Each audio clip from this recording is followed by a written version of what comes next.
the chat, folks. We are running 2 minutes behind schedule, but we are here. Hey, everyone. The team. Howdy, y'all. Guten Abend. Yes. The gang is here. The Beetlejuice is here. We have AG Surfer is the first person in the chat room, so you got the Stanley no prize. Celeb Leland is here as well. I don't recall seeing Celeb Leland often or before. Could be the first time. So if it is indeed your first time, Celeb, welcome to the chat. Scott, and you'll never forget it. Kevin R, Yickety Yakety, Dead Clone is here. My goodness, already 11 people is in the chat room. Wow, jeez. Wow, Caleb said he's usually at work. That's why we don't see him in the chat. But so welcome to our chat. We don't really have anything planned out. It's been a busy day for me today. Been crazy. I don't like crazy. What was so crazy about it, Nick? You know, I'm so used to not working. Oh God! Don't tell me you're working again. Yeah, you know. But when a client called me, Nick, you know, I have a $5,000 project for me. I'm just like, I'm all ears. 5,000? I'm like 5,000 for a week worth of work. Yeah, I can be busy for that. Okay. Regardless. Let's start the chat. Did any of you see the Ms. Captain Marvel trailer? Yes. Yes. Yes. Oh. No. Did you like it? I No. thought it was great. What's your favorite part? None of it. When she woke up in the bed in the Blockbuster store, I thought that was pretty funny. I like the Blockbuster beginning because that is so 80s.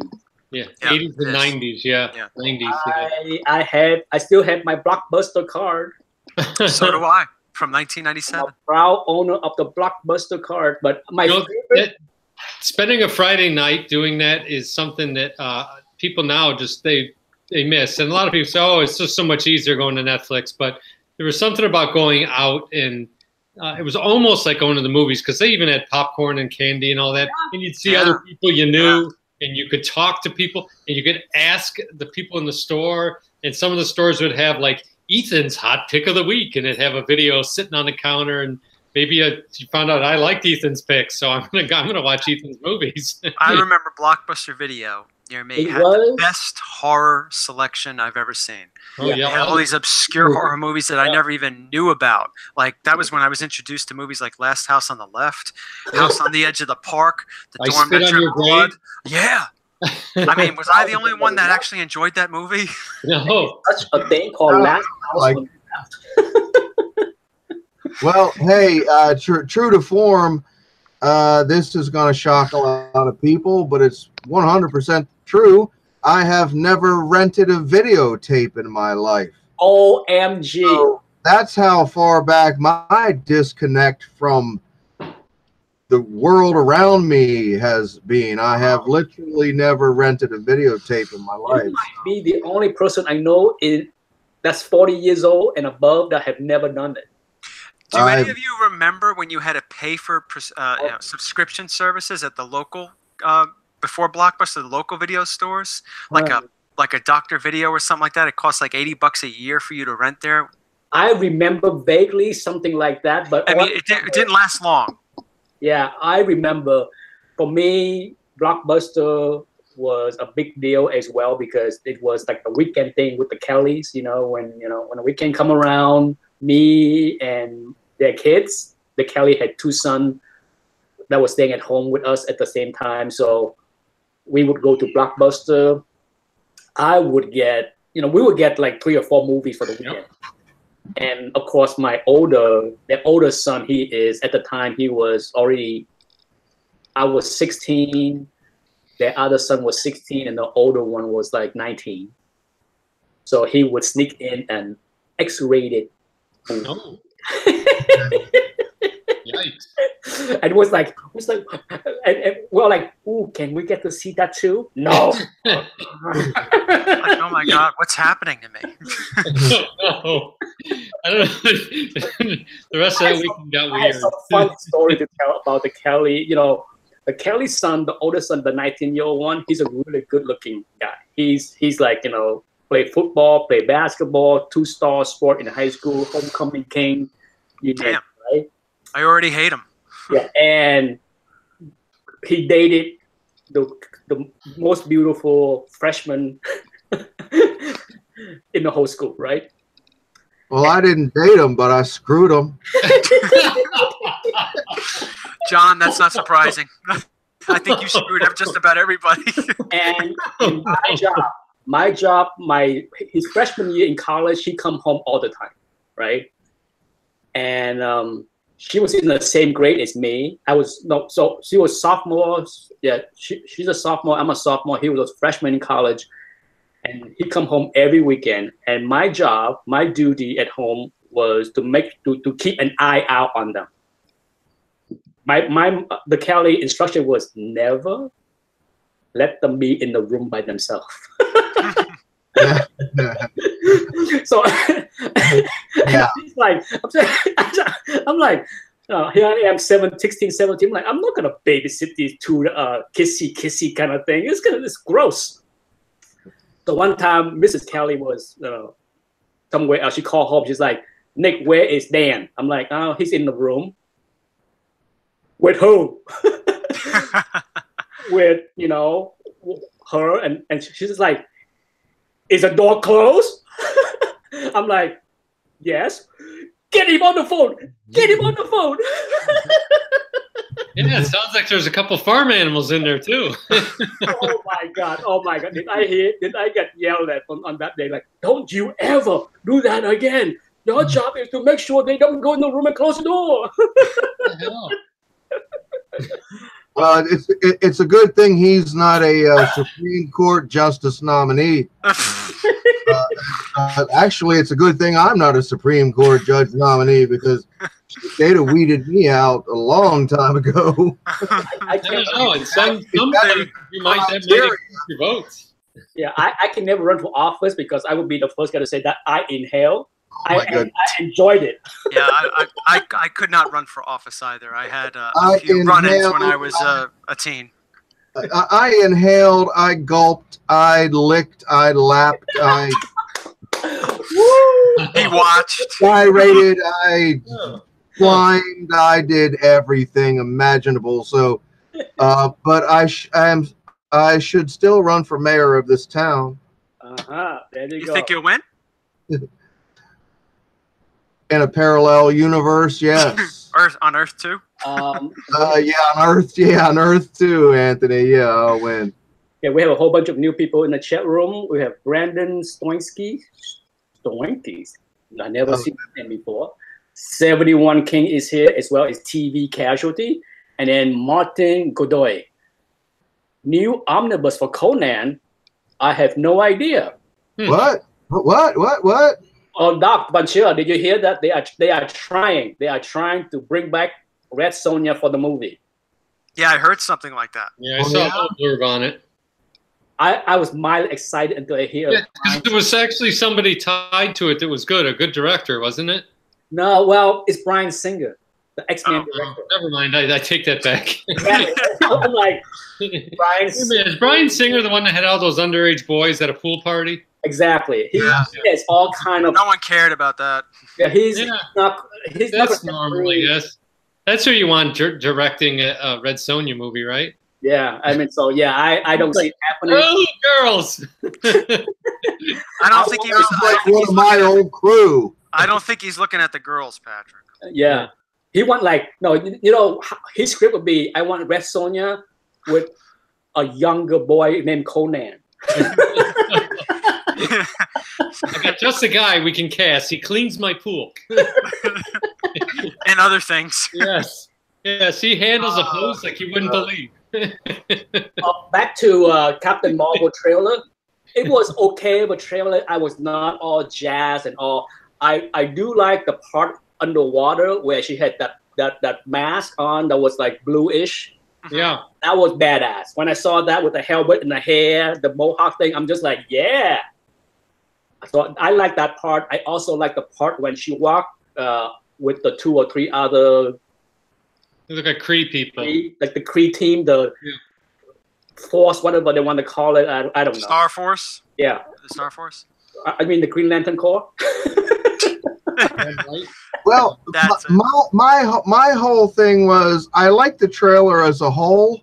I don't know if I'll ever see the movie. You know, I've seen very few of these movies anyway, but I didn't like her because, and I had no preconceptions or prejudgments or anything. I don't know who this chick is, you know, but she has no presence. Yeah. There's nothing about her. Yeah. There's nothing about her that just really captured my attention, captured my interest.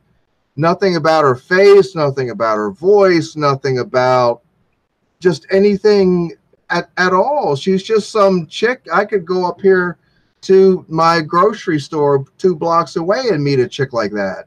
Yeah. You know, maybe that's the point, but you know, if it is the point, I don't care. Yeah, it will be interesting to see how the public will perceive her because A, she is a good actress, right? The thing is, she has been a decent actress in small movie.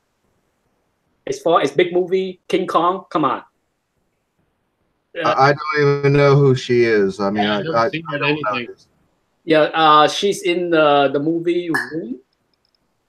She's in 2. She has been in 2 small movies that did really that got like critical acclaim as far as her acting. Okay, that's how she got the role. She did not get the role because she got a job in King Kong. King Kong was a horrible movie, in my opinion.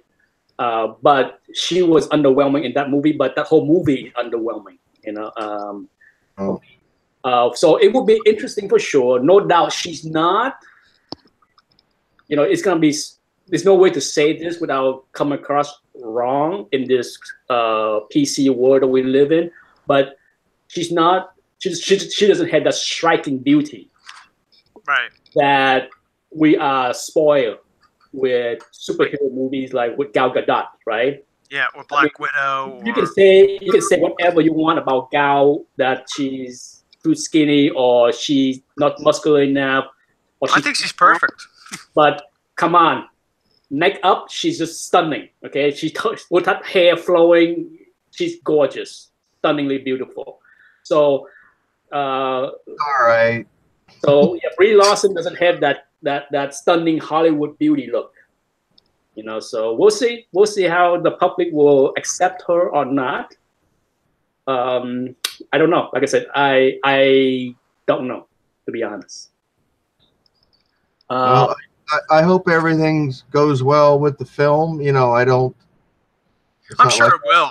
Sure. Yeah, I mean, I don't wish the filmmakers any ill will or anything like that. But again, my first impression was she just had no personality or no presence or no anything. That.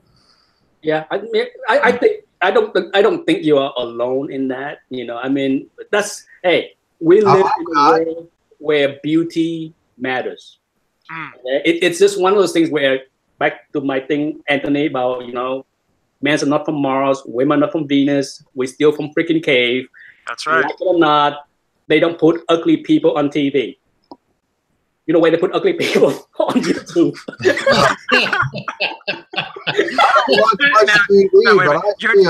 You're not referring to this chat, are you, Nick?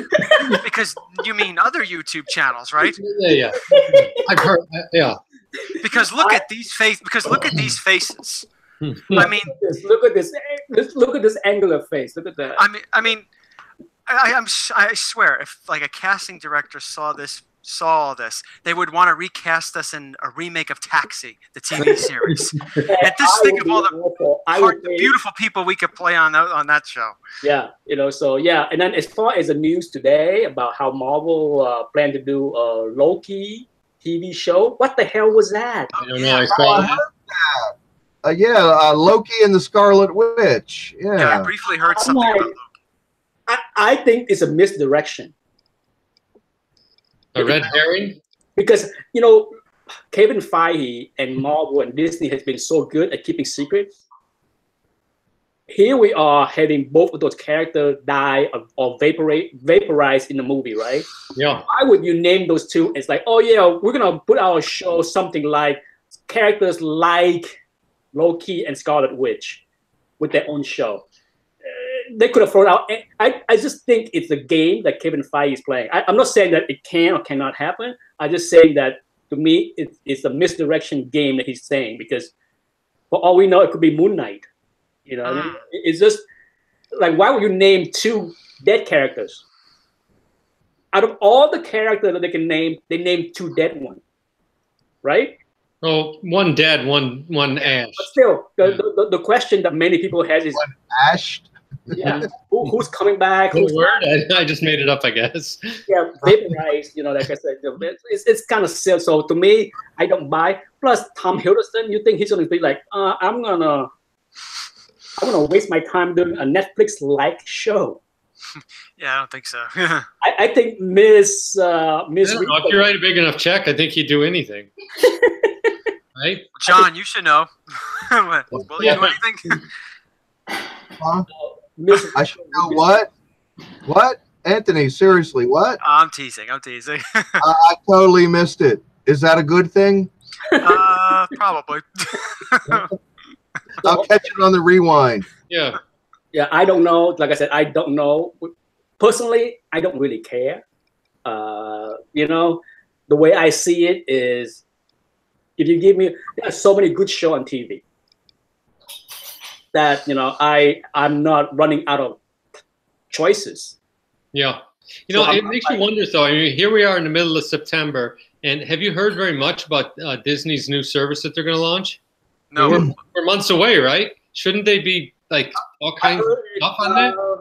When is this supposed to launch? I thought it was January, wasn't it? 2019. That's what I thought I remembered reading. Well, you know, for sure, just launching it for $4.99 with that huge database of Pixar and Disney, all that stuff, I think, you know, I think the Star Wars show has been shooting, right? I'm guessing. I don't know. I don't know. I just maybe I read the date wrong, but that's what I thought I remembered reading. I thought it was 2020. Wow, they're gonna wait that long. Okay. Yeah, that's what I thought. So for those in the chat room, if you know the exact date, somebody probably is an expert on it. So yeah, I don't know. Yes, for those that wonder, that's my film poster of Daredevil, Captain America, Submariner, and FF. I have all the posters. I just rotate them once in a while. Okay, let's go to some comic book questions. All right. Let's go. Do you remember, Anthony, probably easy for you because you come in the hobby later than all of us here, but do you guys remember when you first bought bags and board? Yeah, I do. Yeah, I do. Did you buy bags first and then boards later? Yeah. Well, I could tell you how it happened. Yeah. I bought a bundle of 100 bags, and they were the horrible polyethylene ones that we all know turn sticky these days. The town I'm in is where Bags Unlimited is. So if anyone's ever bought Bags Unlimited, I can drive. Yeah. I mean, it's 20 minutes from my house. I can drive there and pick up whatever I want.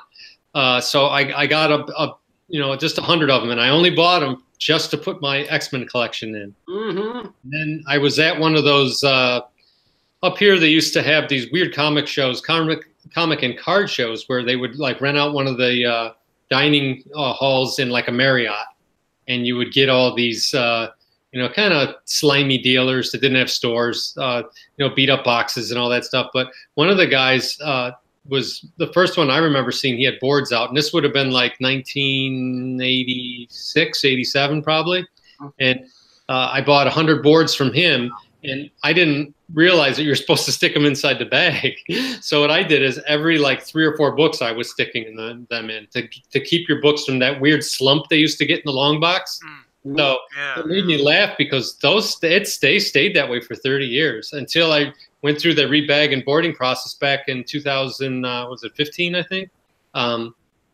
they stayed that way, and it was just I never bagged and boarded my stuff that way. So my books were in the oversized bags that when you used to buy from an online place, they would put them in. They usually held 10 to 15 comics with a board on either side, and sealed up, and they were in a closet for 20 years. So that's when I remember. What are you, Bill Gaines? Put them in a closet for about 20 years. You, Doc? How about you, Doc? What's your... The first bags I ever got my hands on, a couple of them came through in some of my mail orders from the mid 70s. Wow. Maybe 74, 75. First time I actually ever saw a comic book bag.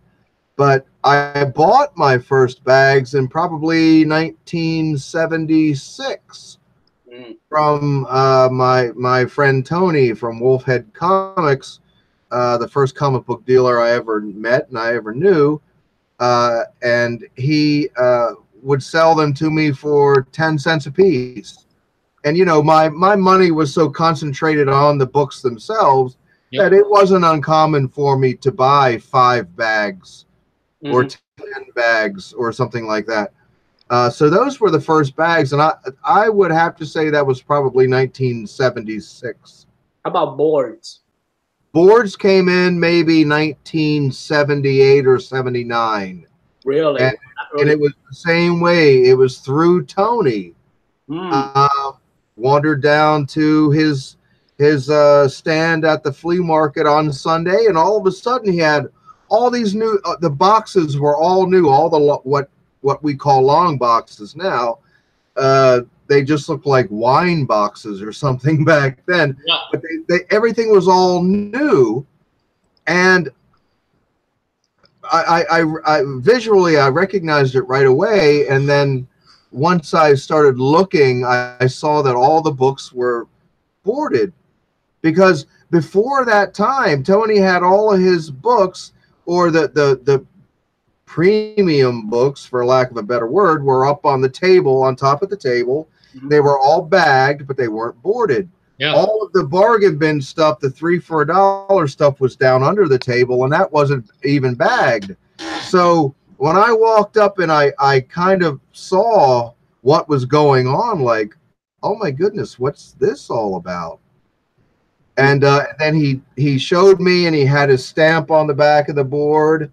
We all know what that led to. I immediately wanted boards, and I got boards, and they were 10 cents a piece too. And so yeah, bags came around in my world in probably 1976, and boards around 78, 79. How about you, Anthony? What's your... I started collecting with those EC reprints in 1990. Okay. I didn't use any bags or boards. I didn't even know there were bags and boards. When went bareback? I liked writing raw. Anyway, so anyway, I just piled them up. I didn't treat them really well. I didn't even know there were bags and boards until I used to pile mine too. Until 1993, when I started collecting superhero books, and that was with X-Men 141 and 142. They came bagged and boarded. Okay. Found the local comic book store. I knew where the local comic book store was, because that's where I used to get the collector cards. And I just bought bags and boards from him. And I remember one time I ran into a friend of mine in that store, and I needed more boards, because I didn't want them to get, damaged or whatever. And my friend, it was like $10 for the whole 100 boards. And my friend turned to me and says, "Oh, Don, man, don't waste your money on that. Don't board your comics and stuff." I was like, "Oh, really?" It's like, yeah, you're wasting your money. It's like, oh, okay. And then I looked at the guy and I said, "Can I have the boards, please?" It's completely ignored him. Yeah, because it made no sense. Yeah. All right. But that's my it was on. Yeah. Well, for me, I can say that I bought my books in '81, and I noticed the bags. My shop did not have board, because I did not see them. But as far as bags, I noticed them because all the books that they pinned to the wall was in bags. Okay, so on the walls or on the window, they're all in bags. But most of the raw books in back collection are in are raw, no bags. You know, there are some that in bags, but as far as I can remember, you know, when I was thumbing through the bargain bin, books that were 6 months old or a year old, they all like no bags and board. There's just like boxes and boxes and boxes of them, right? So I didn't buy bags until probably 84. Oh, You know, Yeah, 83, that's about right. 84. Me too. You know, you do this thing before where if you bought a back issue, and I think a lot of times they bagged them just so they could put a price tag on them. Yeah. But when I get it home, that book was fairly new. It would usually just be one that I missed. You know, I didn't get to the store and I didn't get it. So I would take that bag and I would use it on an older book that I might have. And, I would I would triple. You know, I would squeeze in like 3 or 4 books in the bag. yeah, front and back. I used to do front and back because I worried about the spine and the lean and all that. And you know, this is how crazy. Well, back then I did not have boxes, so my first 2 years in the hobby, I kept all my books in my top dresser drawer. I clear out all the socks and underwear and put them in below, and I would pile the books as high as I can. You know, and every time I open the drawer, I'm like really careful. I'm like,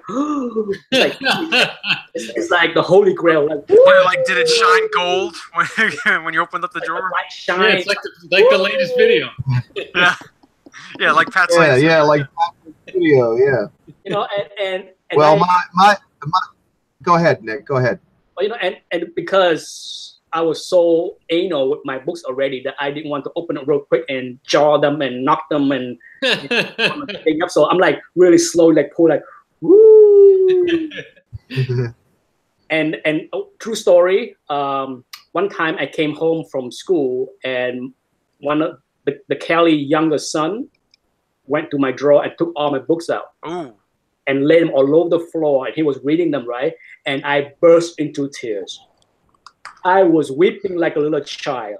And Mrs. Kelly had to come and calm me down and say, it's okay. It's okay. I'm just like, he touched my books. He touched my books. It's like, no, it's not okay. Yeah. Okay. That's Iron Man 150 he's holding.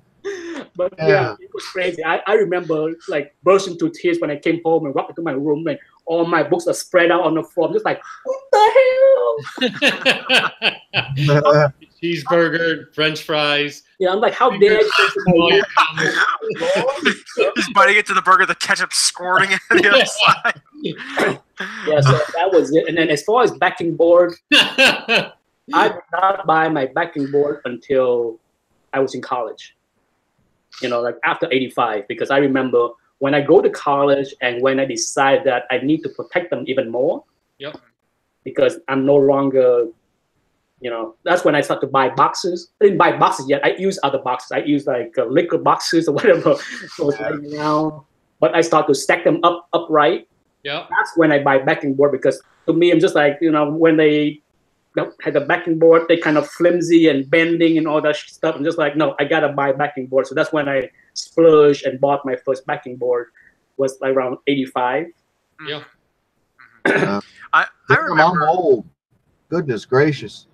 But yeah, the precursor to my bags was actually my dad.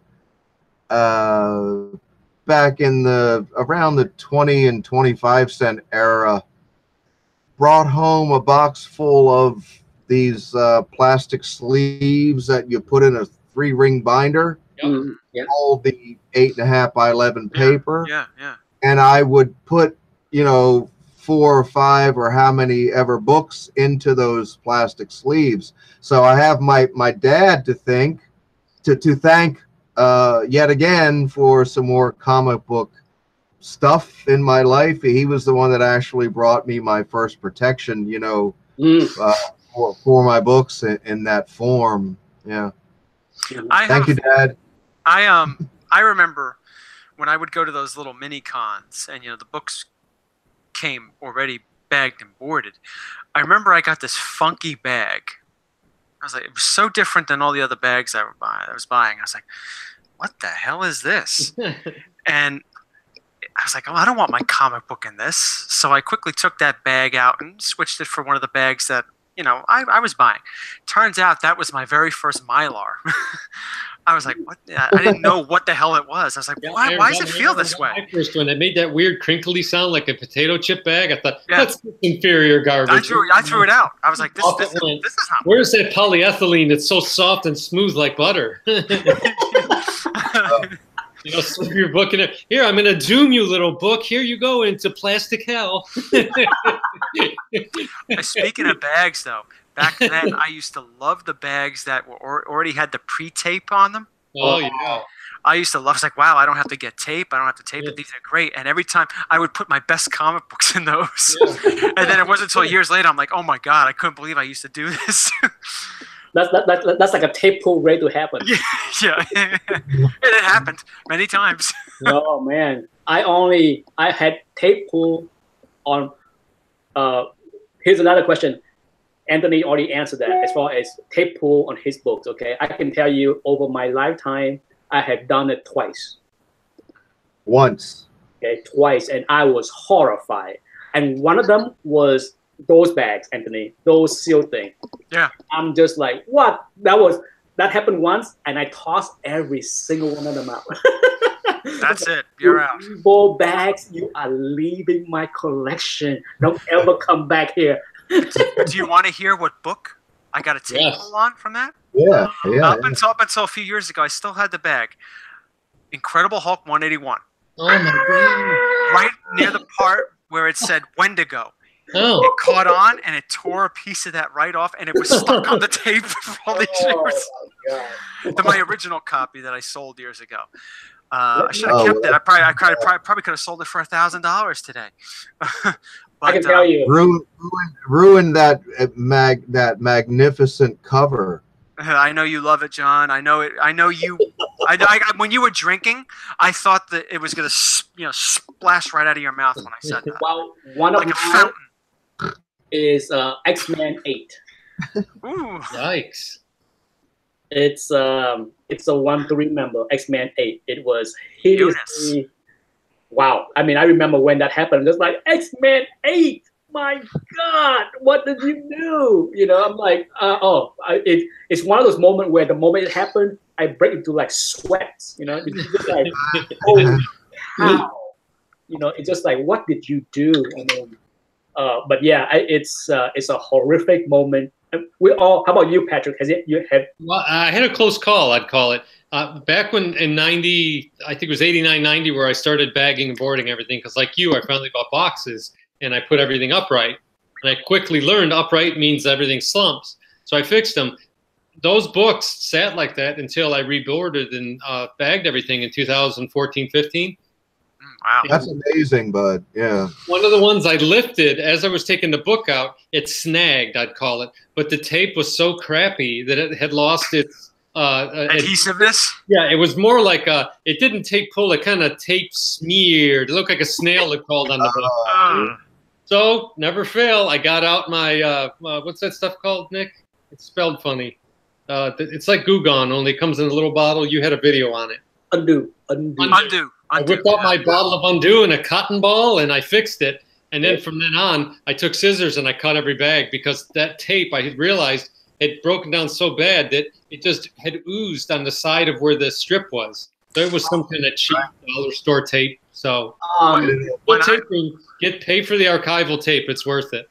Yeah, and that tape will fuck up the front of your Mylar bags that rest behind it.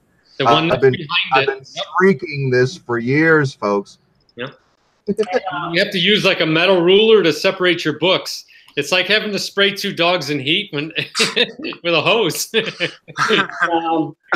Duck. An interesting note for you is when you submit your book to CGC, they do everything they can to avoid tape pull, right? And their way to handle your books at CGC is the moment that they archival your book into their vault before they grade them is they cut the top to access the book. Okay. They don't even go into the extent of like taping. They don't care what tape you use or what you use here. The moment that they take it, they go zip. That's why when you see them at shows and you submit books, and if you don't have a bag, they put them in those archivals.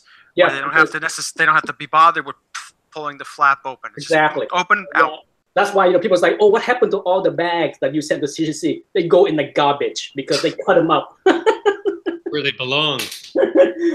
They don't. I don't know what they do with the Mylar, but my guess is they cut up everything. I would imagine so. They don't save a damn thing, So, speaking of which, my 2 books that got graded is graded. If you watch so another 5 books was graded. Well, another 5 books is almost done. So I'm waiting for that batch to be done, and then I will call them up and see what the procedure is to ship them out. And but yes, one of the book that I got graded was a Hulk 181. Oh wow! Hey, John, maybe you could buy it from Nick. Yeah. What's the grade and how much? I want it. It's a 1.5, 2,300. So it's got a tape pull over the Wendigo. Hey, wait a minute. It's also missing a Marvel stamp too, so it might be a qualified. Yeah. All right, sorry, not 2,300. Already, I want to show it off, man. I got a Hulk 181. Hey, of course I bought it off the fucking rack, bitches. Well, 25 cents. Well, somebody asked me a question, which we all have heard many times on this show for the past few months. If you have $10,000, I get this question yesterday. Okay, I'm gonna squeeze it in real quickly. If you have $10,000 to invest, what book would you buy? What Silver Age book would you buy? And my quick reply to the person that asked the question was Showcase 4. Yeah, I was about to say the same thing, bud. Actually, And of course, he asked why not Hulk 181. I'm just like, you asked me what the best one to buy. I'm not saying Hulk 181 is gonna crash. I'm just saying that Showcase 4 is a better bang for your buck. Yeah, I agree. So that was my quick reply to him. But I think I will bring the question to the forum. I'm like, it's the market is crazy. Okay. We've been talking about how crazy the market has been for the past 6 months. Okay, it has defied gravity. It has entered into the .com bubble, the real estate bubble stage. That's why the Hulk 181 got graded. You need to go bye-bye. Yeah, I don't blame you there, man. I need to ring the register there.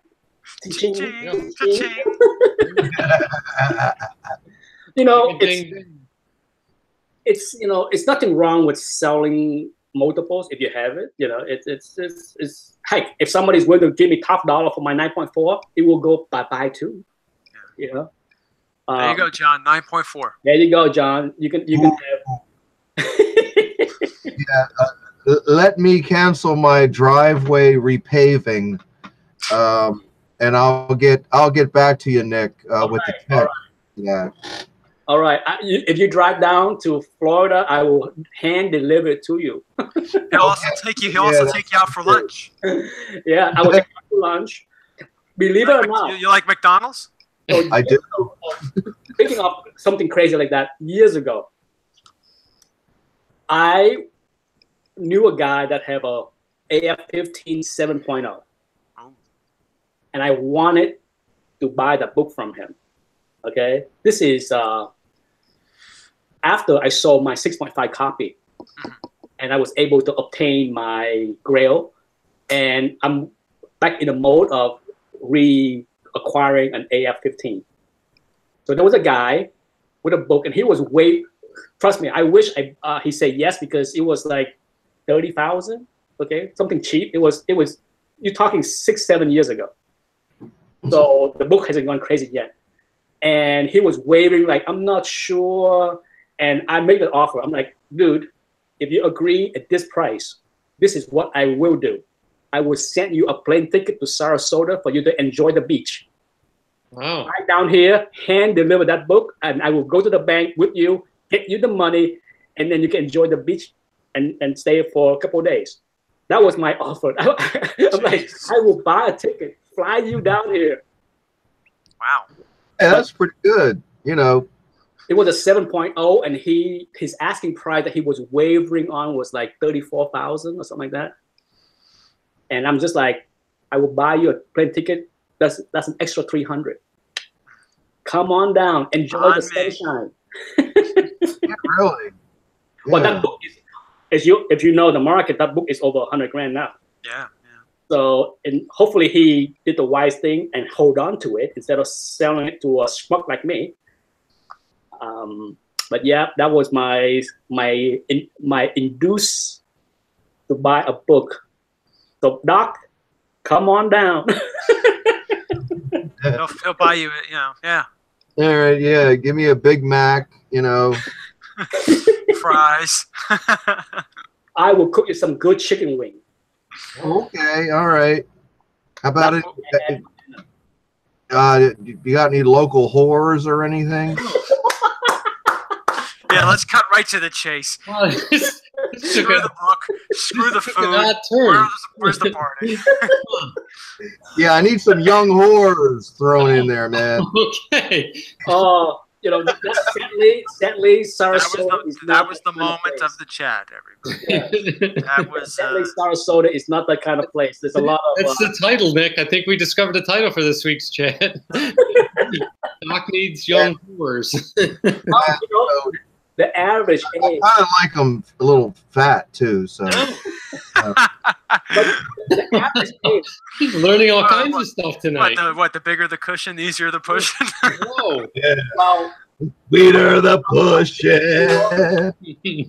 I'm pretty sure where I live is probably the oldest compared to the three of you guys, because the average age here is over 50. There you go. I mean, that's not bad. Well, I'll take 50-year-old whores too. That's all right. John's not picky. Okay. I just look at the time. We have 15 more minutes to go. So everybody, 4 minutes of horse. Oh God, whew, I'm using a lot of material here tonight. I don't want the Google police, YouTube police to come down here and sanction me for promoting adult behaviors. Hey, to all the new viewers out there tonight, I'm sorry, I'm not usually this vulgar and obscene, but yes, he is. I have my moment. Nick tells me I can turn myself loose a little bit on his channel, so I did. Yeah, John, turn yourself loose. Yeah. I told Doc yesterday to go be ready and just go crazy. You can go as crazy as you want. Oh, good.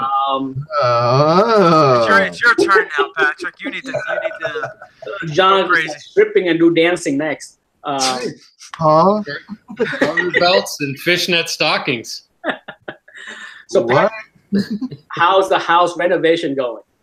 It's good. The tile's almost done. Yeah. Almost all the exterior painting's done. Right. The mason work's going on, so the chimney's fixed. I can start having fires whenever it gets cold enough. It's been really hot this week. We'll be here any moment, Patrick. You know that. Yep. You know how fast that can change. It's like a week usually. Yeah. So Patrick, now that you downsized to a smaller home. Actually, it turns out it's bigger. He's already looking at a new house. Yeah. It's actually bigger.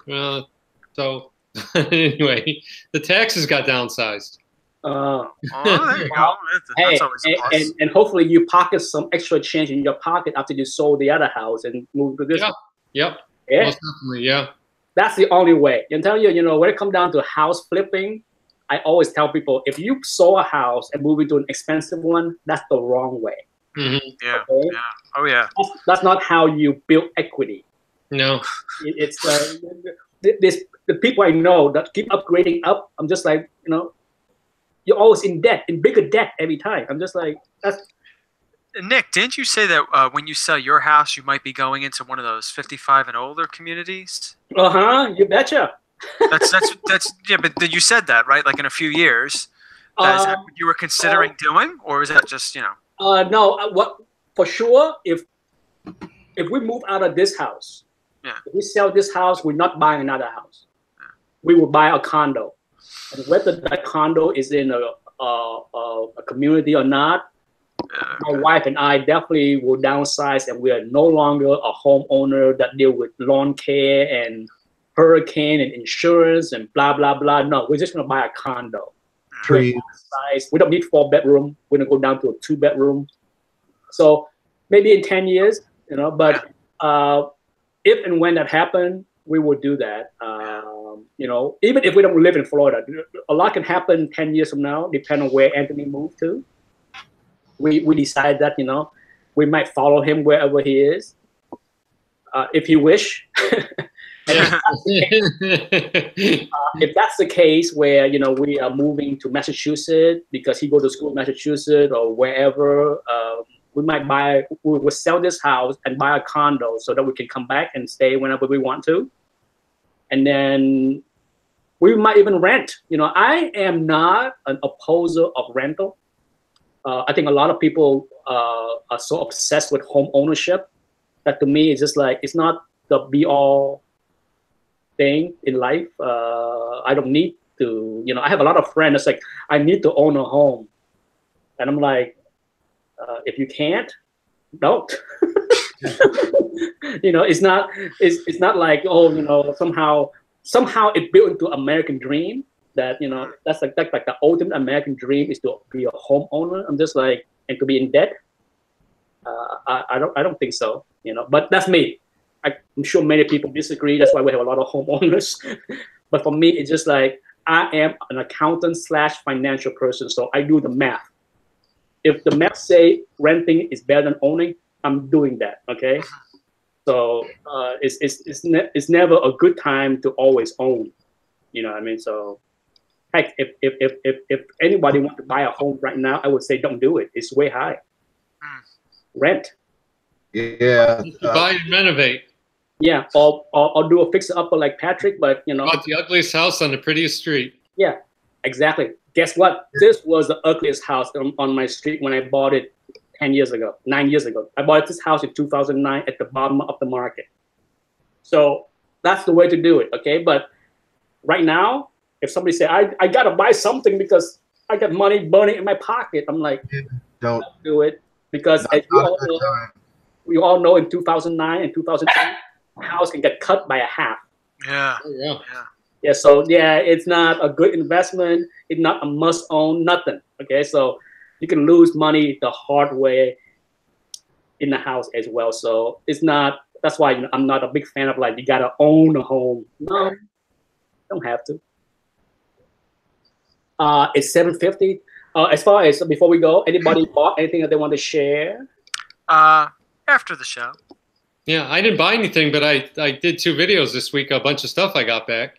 That was awesome. That was 9/8 Delight. It was 9/8 Delight. I thought it was pretty fun. Most of the books are 3 years old too, so.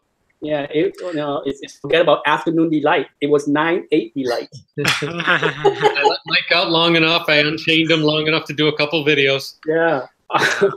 So what was he, the Kool-Aid man when he broke through the boxes? I was like, oh, smash. You know, a lot of after I did that, I was thinking there's probably not a lot of people that remember the Kool-Aid thing. Yeah, that's the first thing I thought when I saw it.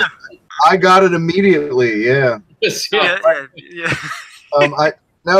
I didn't buy anything this week, but I am buying my new rake tomorrow morning. Oh, where are you going, to Home Depot? What kind of rock rake, John? Oh, damn straight. Going to Home Depot first thing in the morning. Yeah. Rock rake, what kind of rake?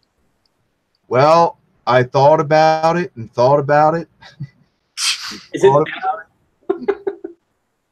Don't fall for that plastic crap. Get the good metal kind. Yeah. Hey, there is a certain model number that I've got my eye on.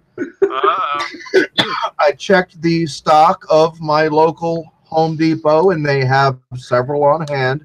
Nice. So I'm going out there first thing in the morning to get my new rake. Nice. So there. There's a question on the chat room for me, if I have any sales video coming in the distant future, and the answer for everyone watching is I do not plan to have any sales until next year. Originally, I planned to come back into selling mode after the summer, because I was so busy in those 3 months or so in the summer.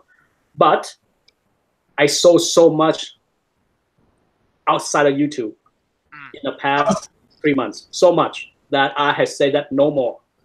I mean, I sold so much that I decided a couple of months ago that any sales is gonna happen 2019. Okay, so most likely around Christmas time, I will make some announcement. I will do some pre-sales video around Christmas, between Christmas and New Year. But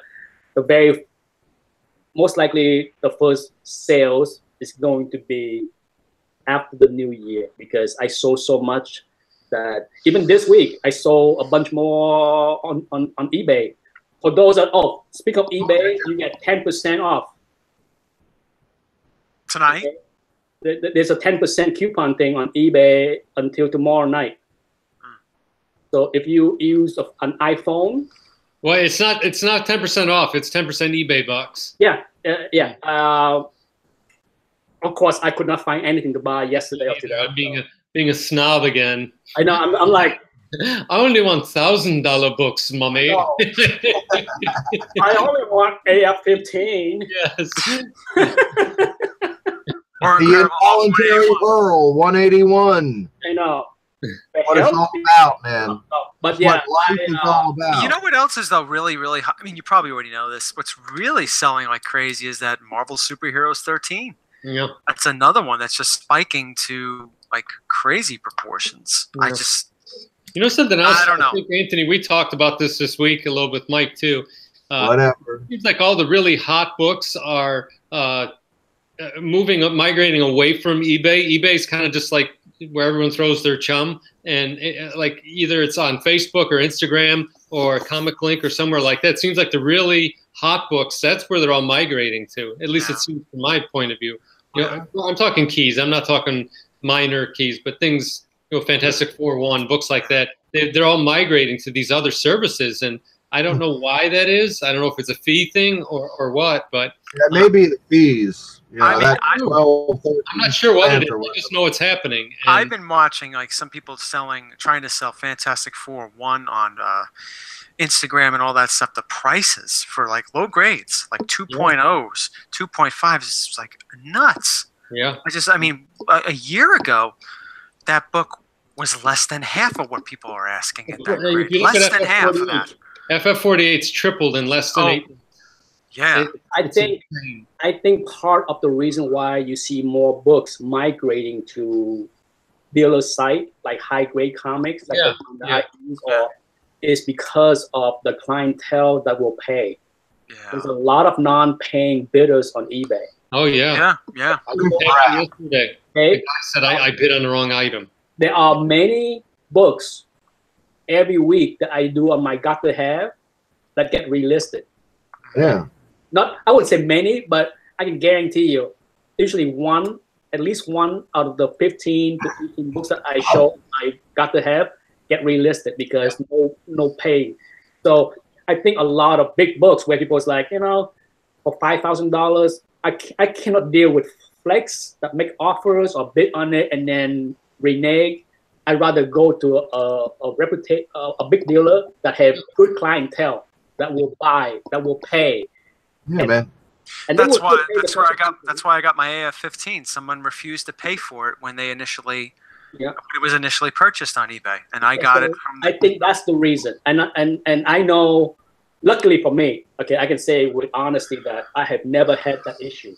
I sold something like 15 or 16 slabs on eBay this year, ranging from $200 to like $1,000, and I never had anybody flake on me, change their mind, nothing. So knock on wood, I have a pretty good. I haven't for any comics, and I sold probably 200 slabs this year. So electronics is a different world altogether. Those guys are flaky.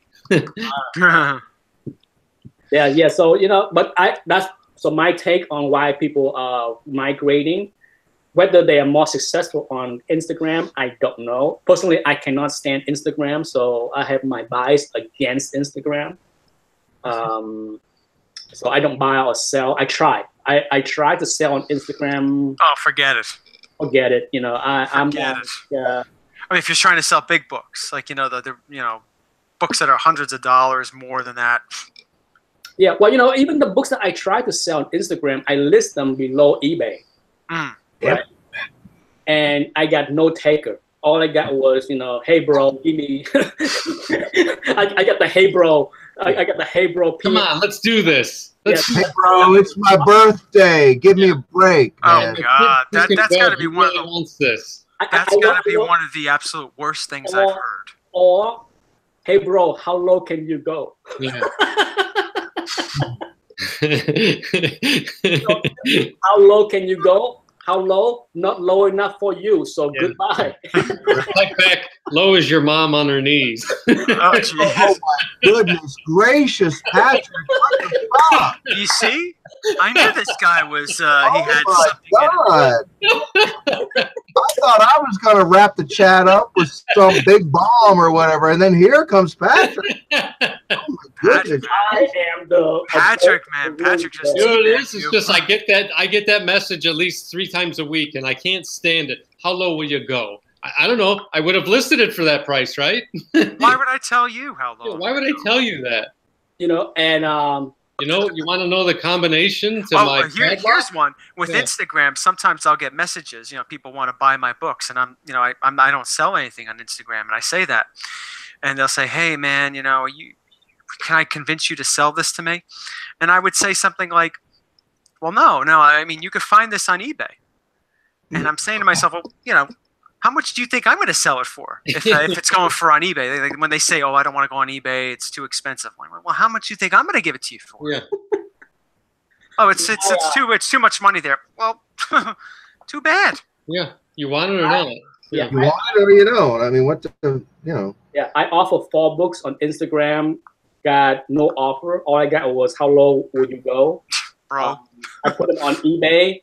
Saw them all much higher. So I'm just like, why would I deal with this nonsense? Mm-hmm. Yes, I pay 10% with eBay and all that stuff, but even with the 10% to eBay, it's still higher than my asking price on Instagram. Mm-hmm. So screw that. Done with that nonsense, So I'm sure some people do well on Instagram. Otherwise, it wouldn't be so hot. It's all depend on who follow you and what kind of books, right? Yeah. It's what kind of books? Yeah. Certain modern books are hot on Instagram. That's fine. I'm just telling people my experience. I'm not saying that the people that are buying and selling on Instagram are crazy or stupid or anything like that. Right. My experience had made me negative toward Instagram and make me shy away from wasting time on Instagram. I think a lot of it too is the market's getting flooded with guys that aren't really in the hobby. They're really not comic collectors. They see it as a way to either they're movie guys and they get excited about comics because of the movies, which I guess okay. But then worse is you get these guys that are just trying to make a buck doing it. Yeah. I sell stuff, but I only sell comics so I can buy more comics. So it's. Yes, I'm guilty as charged as far as buying, selling to make profit in order to buy more books or more expensive. I'm not trying to gouge anybody. I don't know. It's just I think that's what's happening, and I think that's driving these prices up way past. Like I know I've bid on stuff and I've gone 20% over GPA, and I still am a distant. I get left in the dust by these people bidding. So I don't know. Before I go, here's a funny story. Even when I list books at dealer websites, sometimes it sits there for 6 months, right? And sometimes the market move, the price go much higher, right? So I had this guy, I list a book. It was probably 5% above GPA when I listed 6 months ago. But over the past 6 months, GPA is shot up 10% above that. So I'm like way cheap, right? Way cheap. And some guy made an offer 10% below my asking price. And if he was smart and he realized that my book is 10% below GPA, he should have just buy the damn thing. But because he make an offer 10% below even more than that, more like 15% below my asking price, it forced me to go to GPA and check the price. And I came back and I raised my asking price. why are you doing that? I'm just like, because GPA is 10% higher. You should have buy it at the asking price instead of trying to lowball me with that bullshit.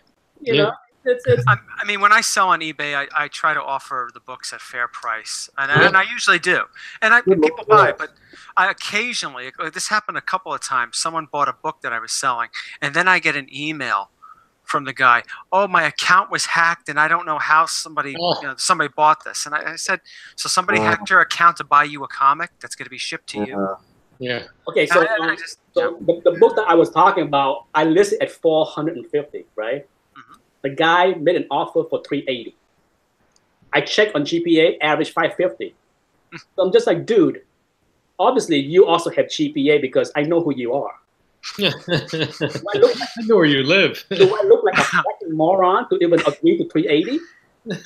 Should have been happy and tap on that $450 like if you were giving you a thumbs down on a video. Well, anyhow, it's 8:03. We have ran over enough of this adult talk for tonight. Well, we started late, so we were allowed to run over. Yeah. Yes. Well, Patrick, I gotta tell you, man, I need to go take a Xanax. Another one? Well, yeah, another one. Yeah.